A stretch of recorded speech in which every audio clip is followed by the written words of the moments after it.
সূর্যোদয় আর সূর্যাস্তের বেলাভূমি সমুদ্র সৈকত কুয়াকাটা। প্রতি বছর বর্ষা মৌসুমে বালু ক্ষয়ের ফলে 18 কিলোমিটার দৈর্ঘ্যের এই সৈকতটির প্রস্থ 0 পয়েন্টের কাছাকাছি এসে পৌঁছেছে।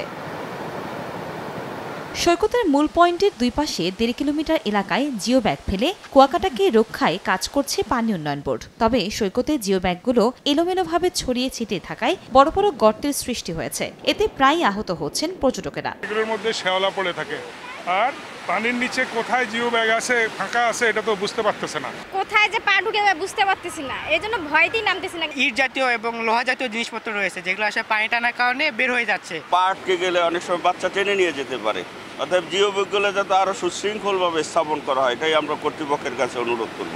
সৈকত রক্ষায় প্রকল্প হাতে নেওয়া হয়েছে বলে জানান নির্বাহী প্রকৌশলী। জিও ব্যাগ বা আপনাদের জিও টিউবের ফলে পানির সংস্পর্শে আসলে সেখানে শ্যাওলা হওয়ার সম্ভাবনা আছে বা তৈরি হয়, এবং যেহেতু এখানে মানুষজন ওঠানামা করে তাহলে সেখানে একটা অ্যাক্সিডেন্ট বা দুর্ঘটনা ঘটার সম্ভাবনা থাকে। তো আমরা এই বিষয়গুলো আমাদের ঊর্ধ্বতন কর্তৃপক্ষকে অবহিত করেছি। আপনারা যদি কোনো ডিরেকশন দেন সেই অনুযায়ী আমরা হায়ার অথরিটির কাছে অনুমতি চাইব, সেই অনুযায়ী আমরা পরবর্তীতে পদক্ষেপ নিতে পারব। জুলাই ও আগস্ট মাসে কুয়াকাটা সমুদ্র সৈকতে গোসল করতে নেমে জিও টিউবের সঙ্গে আঘাত পেয়ে অন্তত 10 জন আহত হয়েছেন। সময় সংবাদ, কুয়াকাটা।